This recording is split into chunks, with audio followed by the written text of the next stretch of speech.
O problema é o tamanho da sala. Nós estamos no segundo dia da nossa semana de tecnologia e agora nós vamos ter uma empresa conversando com vocês, Daniel, da Metapó Combustal. Combustal Metapó, você fala o contrário. Tá? Uma boa palestra para vocês. Onde eu vou ficar? Eu vou ficar para cá,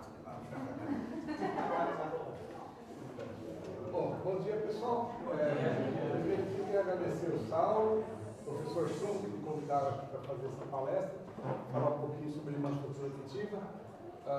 Primeiro,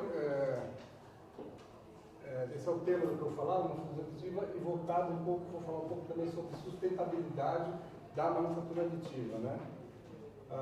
Só me apresentando, então, eu sou Daniel, sou engenheiro metalurgista, fiz 2 MBAs aí na Poli e recentemente também defendi um doutorado lá na USP, dentro da área de manufatura aditiva. Comecei a trabalhar nessa área já tem uns quase 10 anos atrás e entrei para trabalhar com manufatura aditiva, um projeto de pesquisa dentro do PT, e acabei fazendo doutorado em cima desse mesmo projeto de pesquisa, né? Hoje em dia eu sou coordenador dos projetos de pesquisa e desenvolvimento do grupo Combustal Metapó. Só para saber quem que é o grupo que eu trabalho hoje em dia, né? A gente tem algumas unidades de produtos aqui em São Paulo e fora de São Paulo. A primeira delas é a Combustal Fornos, que trabalha com desenvolvimento de fornos especiais aí para indústria em geral, metalúrgica, petrolífera. Tem uma gama muito grande de projetos, fica aqui em São Paulo, em Jundiaí. Combustal Refratários, é tudo meio ligado, né? A Combustal começou a produção de equipamentos para fornos, queimadores, depois acabou entrando em fornos, aí precisava de refratários, acabou montando uma parte de refratários, aproveitando que trabalhava, produzia fornos, começou a fazer o tratamento térmico, então tem uma unidade de tratamento térmico aqui em São Paulo, temos uma unidade de tratamento térmico em Minas Gerais e uma no Rio de Janeiro. Então, Minas, né? Minas e Rio de Janeiro, Braskem também.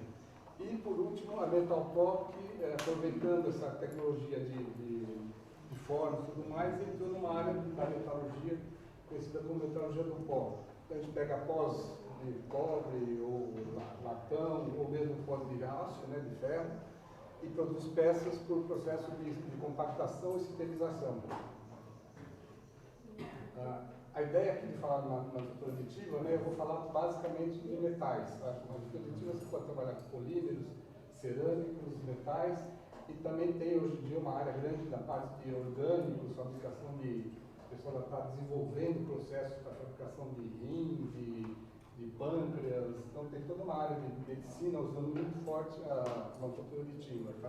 Então eu vou falar primeiro, dar uma introdução, para quem não conhecer, na manufatura aditiva, eu vou explicar um pouco os principais processos de manufatura aditiva de metais, né?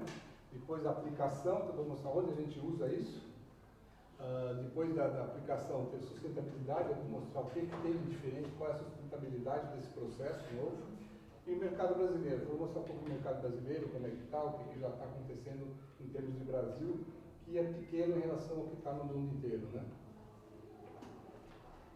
Como é que é o processo de manufatura aditiva em geral? Né? Primeiro você começa com design.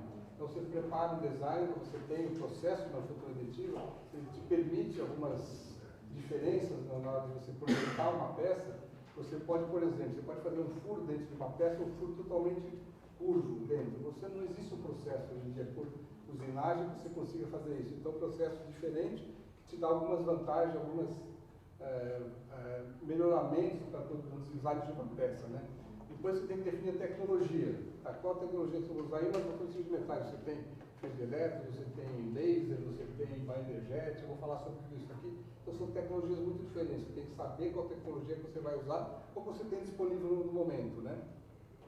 Simulação. Hoje em dia todo mundo está trabalhando com software de simulação. Então você pega aquele projeto, você faz uma simulação, você vai como ele se comportar, por exemplo, com distribuição de temperatura dentro da peça, como é que vai fazer uma usinagem, como é que você vai fazer algum outro processo, e a simulação ajuda muito nesse processo.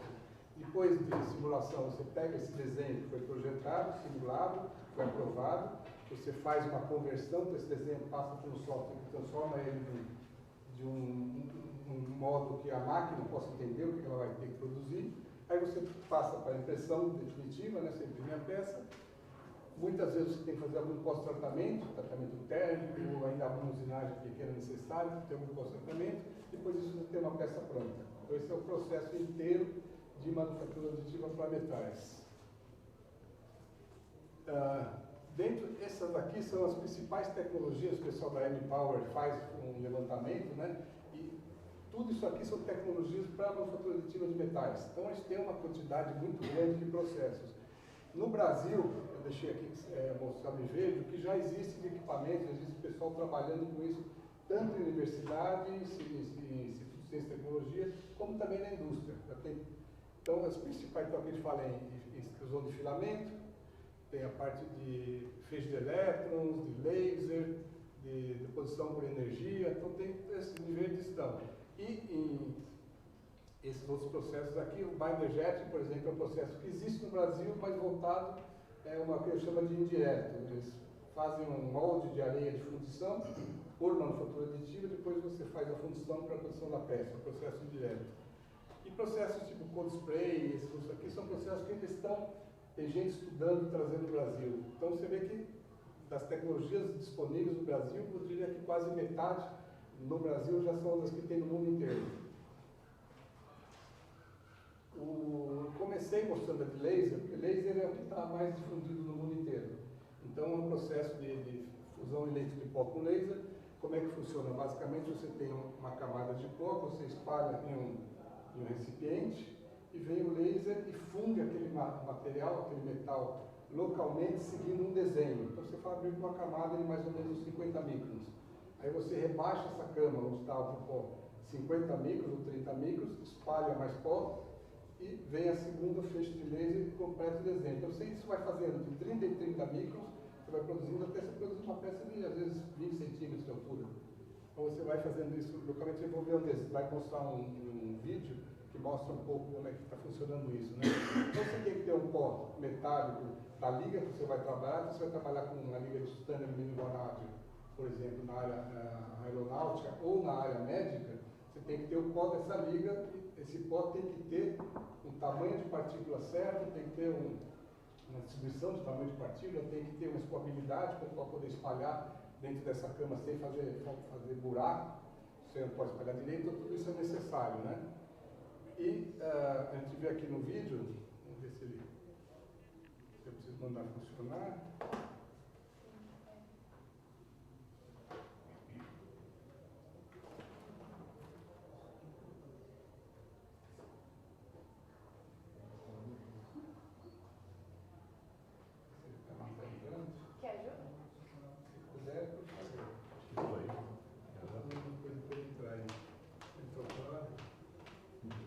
Essa empresa, que eu peguei o vídeo no YouTube dessa empresa, Alquimat, é uma empresa nacional, tá? Uma empresa nacional que desenvolveu uma máquina para fusão seletiva laser, polímeros e metais, mas a deles já de metal já está funcionando e está produzindo peças aí, tem projetos de pesquisa bem interessantes.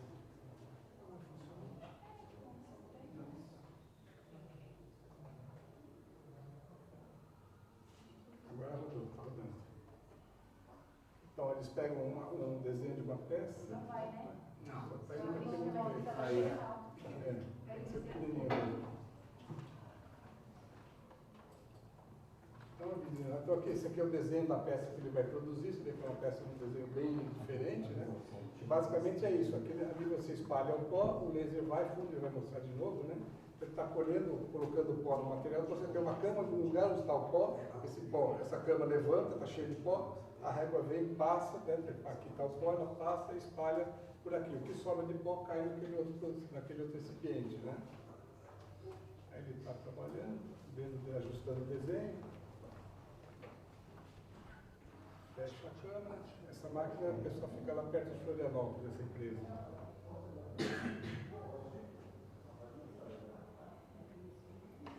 E é isso aí. Então, aquilo que ele está fazendo ali, o laser está batendo no metal, ele está fundindo ali, seguindo o desenho. Então, ele desenha exatamente a peça, vai ser camada por camada. Então, você vai construindo a peça, tem um desenho que você pode se imaginar, você consegue fabricar. E vai rodando isso aí você fica normalmente, essa peça que vai ter mais ou menos, deve ter uns 10 milímetros de altura, demora aí 2, 3 horas para produzir. Então é um processo relativamente lento, mas tem as vantagens dele, do processo. Aí a peça sai do meio do monte de pó que não foi fundido. Aí ele vai lá, retira, né? Essa peça está soldada na placa onde começou o processo, um sistema de corte, uma eletrosão a fio, algum outro processo qualquer, você remove a peça, depois a peça está pronta. Essa é uma peça só conceitual para mostrar o que a máquina pode fazer, mas basicamente é isso daí.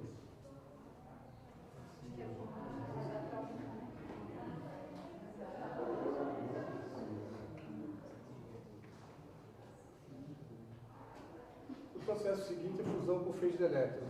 Basicamente é o mesmo processo, exatamente é o mesmo. A diferença é o sistema de aquecimento. Se aquele usava laser, aqui usa feixe de elétrons. A vantagem, o feixe de elétrons é muito mais potente, ele é muito mais rápido. Então, se ali a gente trabalha com uma velocidade aí de 500 milímetros por segundo, aqui a gente está falando em 20 vezes mais. A velocidade é muito mais alta.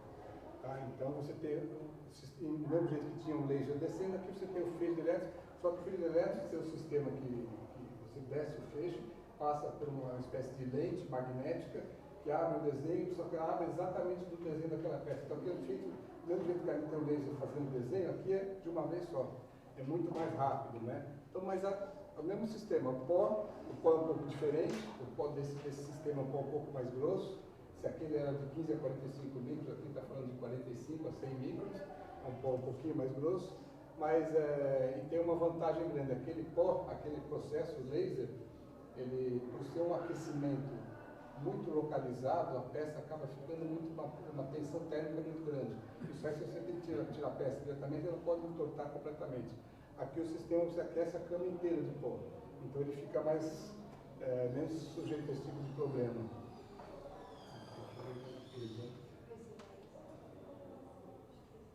Esse já não tem ninguém no Brasil fabricando, isso aí é só por processo. Basicamente, essa é a GE, que essa é uma empresa arcã, que foi comprada pela GE, hoje em dia no processo de crescimento da manufactura aditiva, está produzindo, você vê as peças, são as mais, e aqui você pode empilhar a produção de peças, então você aproveita muito mais o que ele chama da cama de pó, onde está aquele pó todo, né? A gente vai ver aqui quando entrar então aqui você está entrando onde vai ficar, onde está o pó, né? O pó despejado ali. Trabalha sob vácuo, aqui ele trabalha sob uma atmosfera de argônio, aqui trabalha sob vácuo, então você não tem um gás sendo aprisionado dentro da peça, é o pó espalhado, aí está vendo o feixe passa aqui e ele consegue se espalhar pela cama inteira, então você aquece a cama inteira, mas temperatura mais alta só onde você vai produzir a própria peça. Você fabrica uma quantidade grande de peças por vez.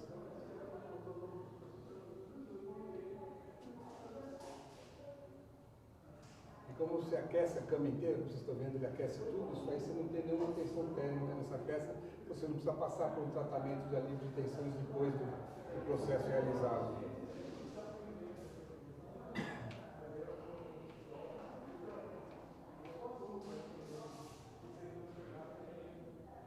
Como vai crescendo a peça, fabricando a peça no final, né? Vocês aceleraram bem, mas você mostra bem a complexidade. Essa peça que eles fabricaram ali é uma paleta de turbina de avião. Então você vê que é a opção para você fabricar uma paleta de turbina de avião, você tem que ter uma confiabilidade que vai funcionar.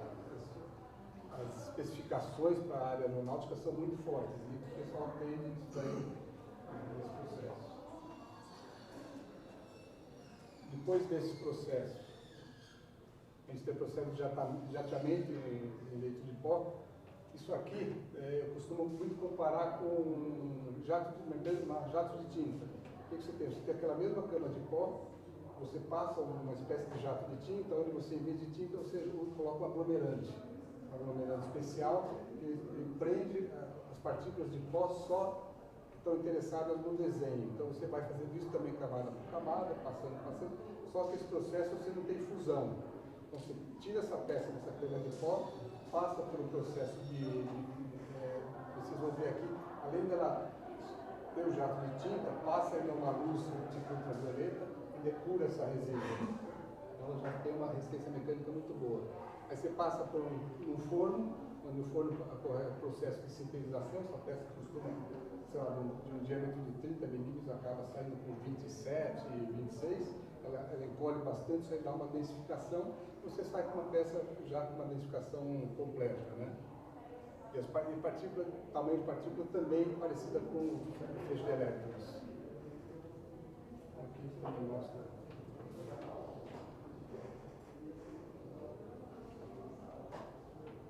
Também a GE também é uma fabricante disso daí. A GE investiu mais de 2 bilhões de dólares para comprar empresas que são dessa área. Quando ela desenvolveu uma paleta de turbina de avião, foi quando tudo começou, no queimador de paleta de turbina.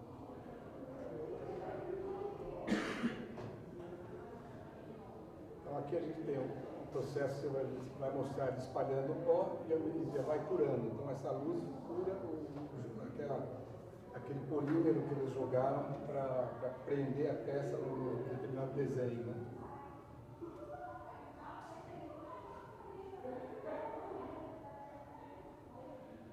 Basicamente são um monte de cabeças de impressão que estão jogando a resina em determinados pontos do desenho, né? E depois disso é a mesma coisa, você tira, é o tamanho dessa peça, é uma peça relativamente grande, eles tiram todo o pó que sobrou que não foi preso pela resina, isso aí passa. Imagina uma produção de uma peça dessa por um processo de usinagem, coisas do tipo, você perde uma quantidade muito grande de material, você sai a peça pronta, vai para o forno, no forno ele sintetiza isso daí e a peça já está com resistência mecânica para utilização.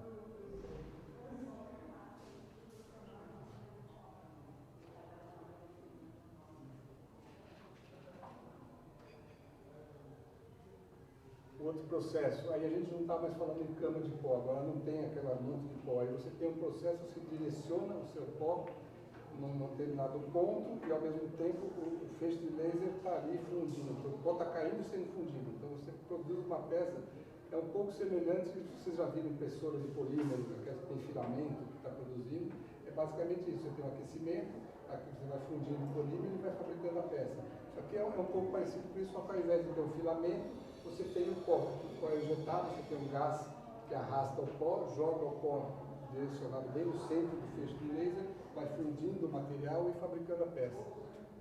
É também um pouco mais grosso, aí você tem uma faixa de 45 até 140 micros, isso aí tudo porque o pó muito fino é difícil você arrastar com um gás, no caso do muito argônio, você conseguir arrastar isso daí é difícil, aí o processo um pó mais grosso facilita esse arraste, né? Esse é o último vídeo. Então, o processo pode ser por pó, no caso do fio, ou também por fio.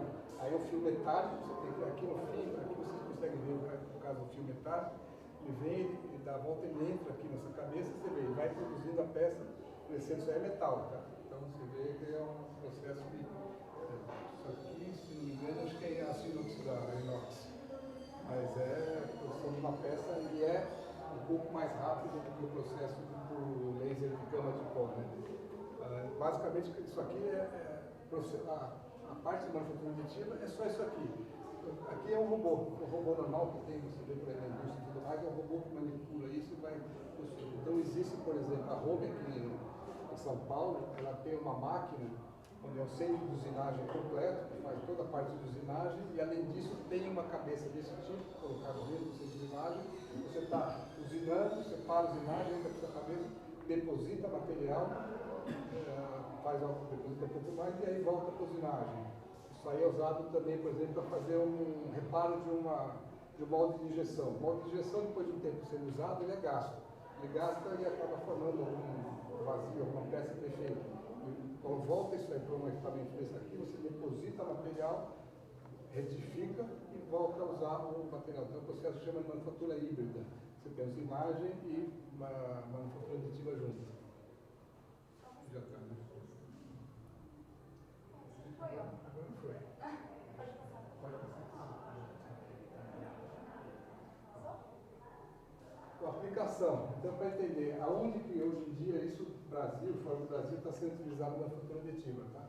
O forte é a parte de saúde, né? Então, aí medicina, odontologia, veterinária. tem bastante gente utilizando. A aeroespacial, muito forte.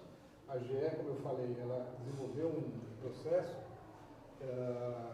uma peça produzida pela manufatura aditiva, viu a validade disso daí, comprou duas empresas diferentes, uma de laser e uma de fluidos elétricos, desenvolveu a dela de binder jet, de jato, e porque viu um mercado grande que tem isso daí. A GE, assim, a Siemens também tem a mesma coisa. Então, quer dizer, são empresas grandes que estão investindo pesado nessa área. A área automotiva ainda está começando, porque a automotiva tem um problema sério que é custo. Esse processo tem alguns custos mais elevados.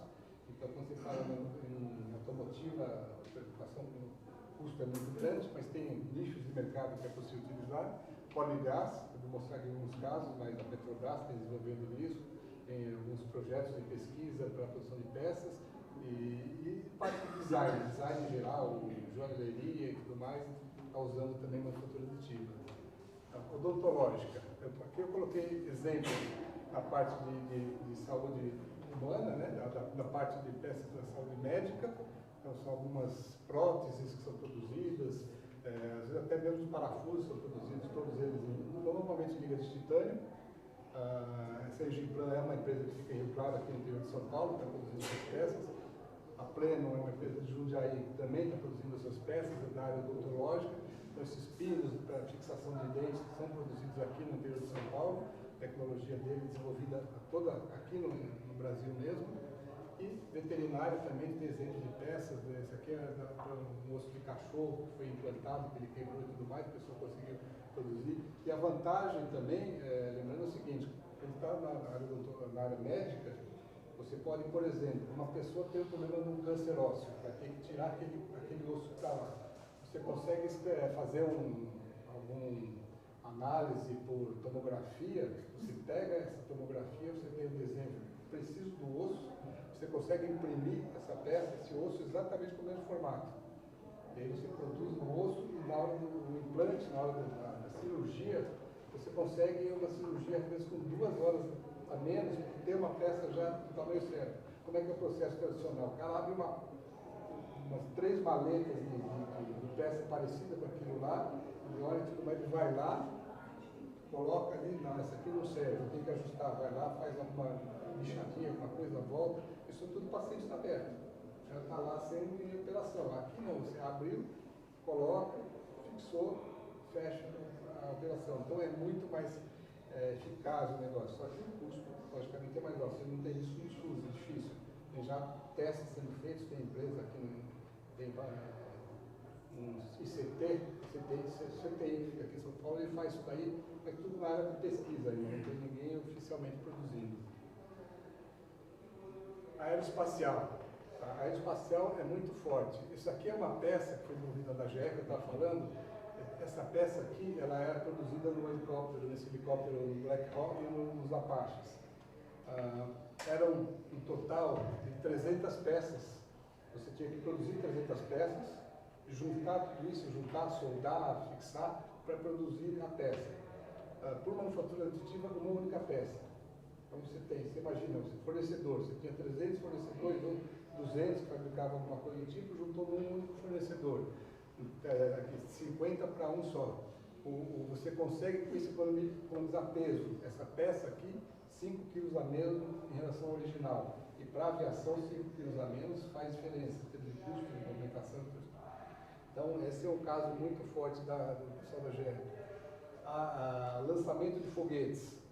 Isso aqui é um teste essa peça aqui está sendo testada aqui, foi produzida por uma manufatura aditiva para lançamento de foguetes. Já tem projetos no Brasil, do pessoal desenvolvendo também para utilização, fora já está sendo utilizado direto.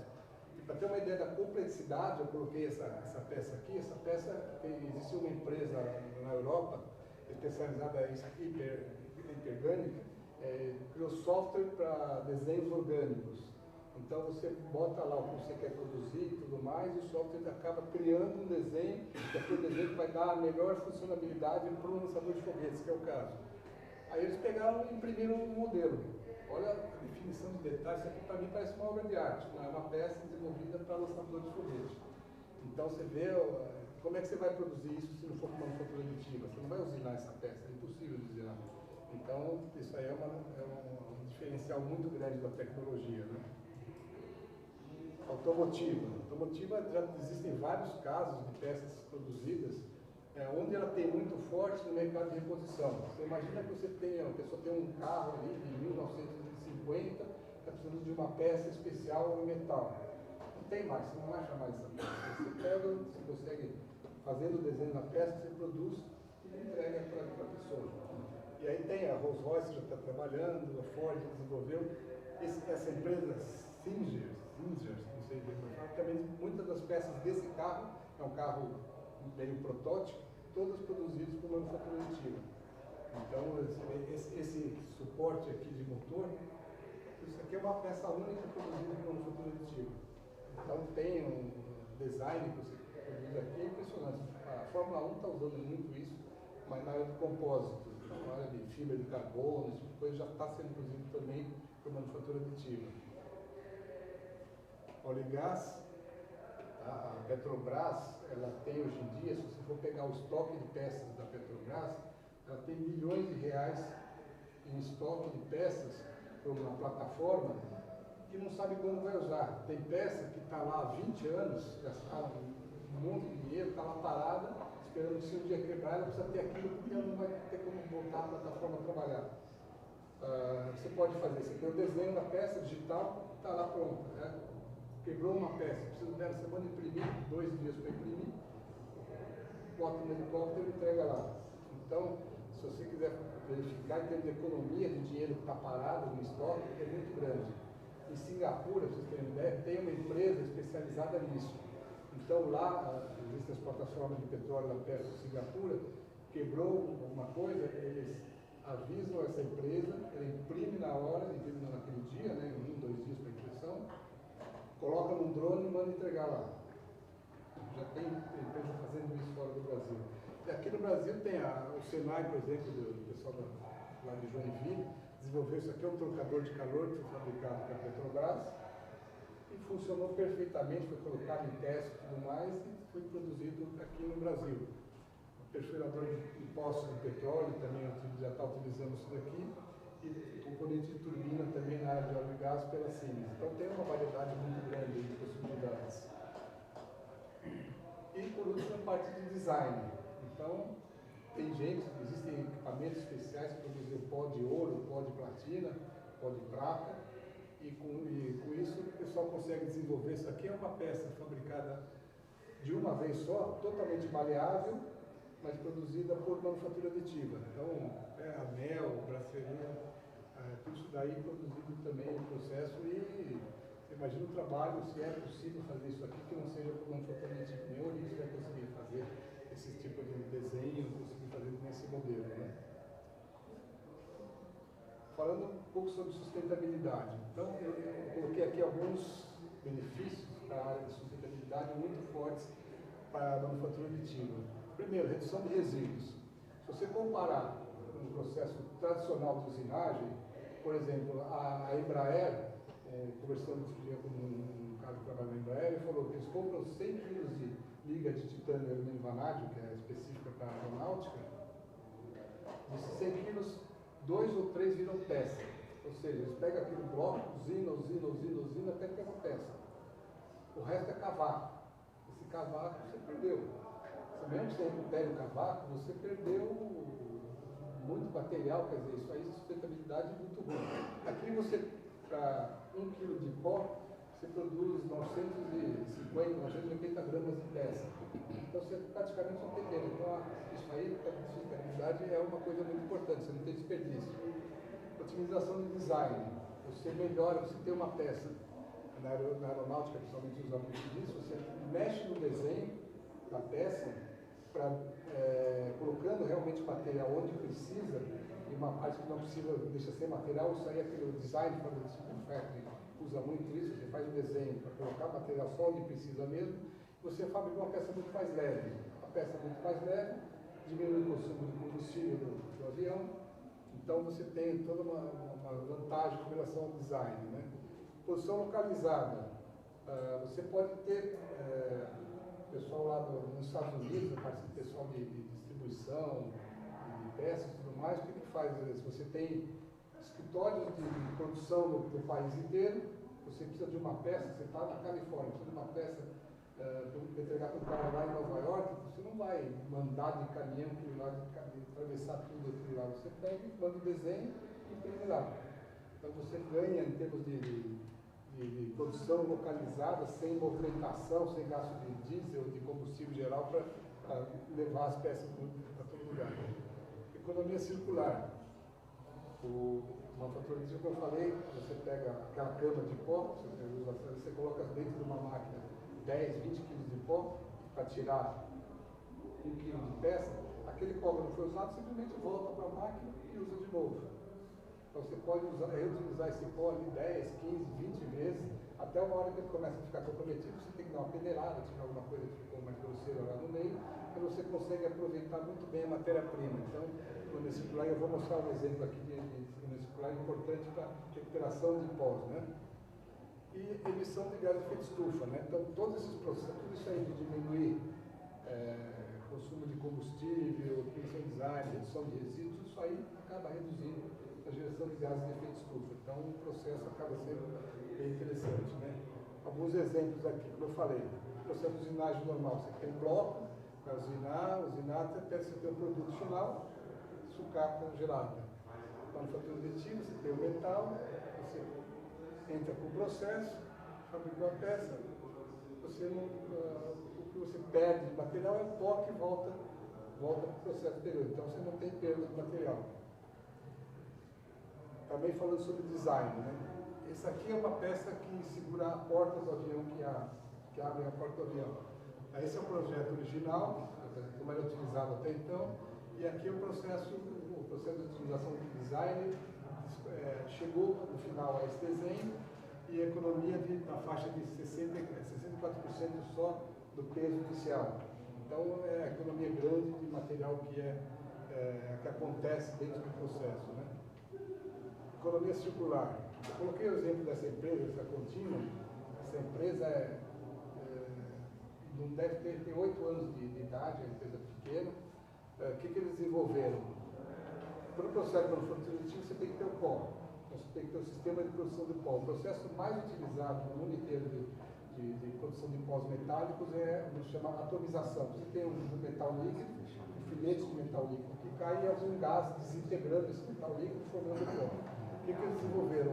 Um equipamento pequeno, esse equipamento cabe dentro de um container, esse container que a gente vê andando por aí, onde você coloca qualquer material sucata que você coloca o material, tem um sistema de plasma que funde isso daí, forma líquido, e atomiza e forma pó.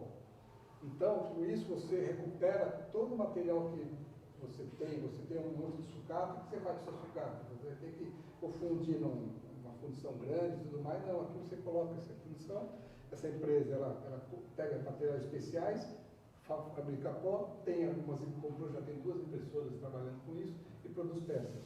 Então você dá sucata, produz peças diretamente, então a economia circular acaba sendo muito mais rápida. Mercado brasileiro. Aqui primeiro eu coloquei o mercado mundial, para vocês terem uma ideia como é que está. A gente está falando aqui, em 2002, na faixa de poucas máquinas vendidas, né? Aqui 1, 2, 3 máquinas. Até o ano passado, quase 4 mil máquinas vendidas de metais. Isso fala do mundo inteiro. Então ele está falando de 4 mil, 3 mil e poucas, 2.500. Então esse é o número de máquinas desse tipo, são máquinas caras. A máquina mais barata desse daqui está na faixa de 400, 500 mil dólares. Algumas passando de $1 milhão. Então você vê que o crescimento está sendo muito forte. No Brasil, hoje em dia a gente tem somente 27 máquinas trabalhando. Tá? Isso aí é a pesquisa pessoal da Farco fez esse levantamento para saber como é que está o mercado brasileiro. 2 máquinas ativadas e 2 sendo instaladas no momento aqui no Brasil. Uma nesse cenário de Joinville e uma outra não sei dizer onde é que está. E como é que está distribuído isso? 41% está na academia, então tem alguns lugares aqui, o Unicamp tem máquina, algumas outras universidades aí tem máquinas funcionando, o IPT tem uma máquina, então estão todas na academia. 33%, ou seja, um terço dessas máquinas estão na área médica, A médica é o forte ainda no Brasil, é forte no mundo inteiro, basicamente com liga de titânio. Indústria 26%, ou seja, a indústria ainda está bem atrás do que está, o pessoal ainda está estudando, e a médica não, essa já está bem forte. Né? Próteses, pecinhas especiais, tem trocador de calor, tem toda uma gama de peças sendo já trabalhadas. E para entender um pouco pós-metálicos, né? Então você vê, isso aqui é tipos de pós-metálicos que está sendo mais forte usado no Brasil. 44% liga de titânio. O que é isso? É médica. Basicamente é médica e um pouco de aeronáutica, mas basicamente médica. O restante é a 316L, aço inox. Então tem algumas peças, pode ser até que seja da área médica, porque a gente não está especificado onde que é, mas a área médica usa também 316L. Um pouquinho as especiais, e aí o restante aí tem tudo quanto é tipo de material que você. Nós, por exemplo, lá no grupo do Metal Forte, a gente produz pós-cobre, bronze, latão. A gente está desenvolvendo a utilização dos nossos pós em manufatura aditiva. Já está em processo de desenvolvimento, é um processo longo, que demora muito.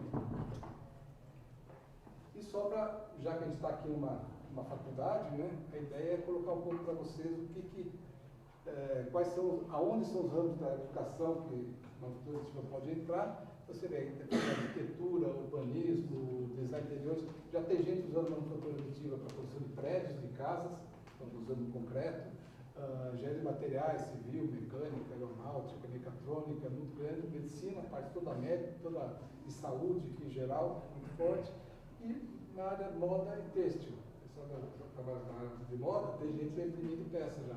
Sapato, tênis, o pessoal está produzindo a sola do tênis, é produzida em manufatura aditiva, já tem produzido o próprio, a parte em cima do tênis também é produzida, então tem bastante gente trabalhando sobre isso e desfile de moda, aí tem um monte de coisa já usando isso como coisas novas, né? E o que o pessoal das universidades, das faculdades precisam ter como conhecimentos? Aqui, basicamente a parte de software, então Solids, CATIA, AutoCAD, software de design, mesmo para entender como vai produzir as peças. Tem que ter inglês, porque tudo isso aqui está em inglês. Aqui todas as informações, 90%, 95% das informações estão todas em inglês. Metrologia, para entender como é que vai medir, porque você imagina uma peça complexa dessa, como você vai fazer uma cena de medição? Então tem que entender bem a parte de metrologia.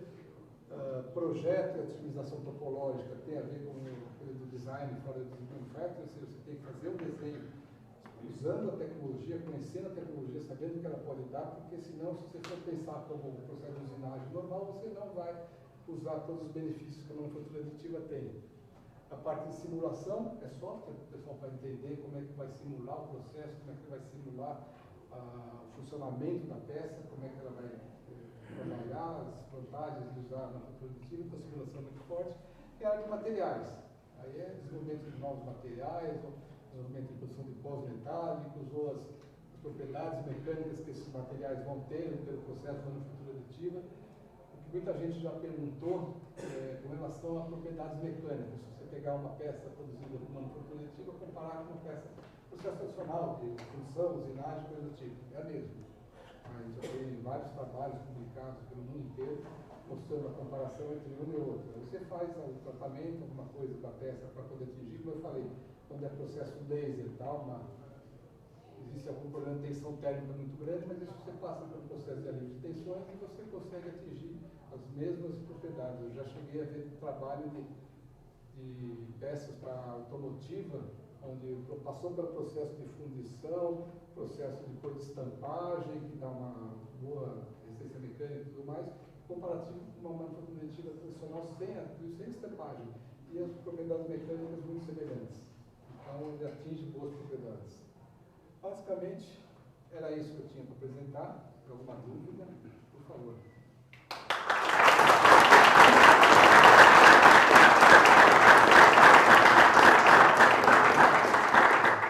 Alguma pergunta, curiosidade? Eu tenho uma pergunta referente à avaliação de vida. Vocês pensam que no final desse produto é igual, dá para explorar, dá para durar?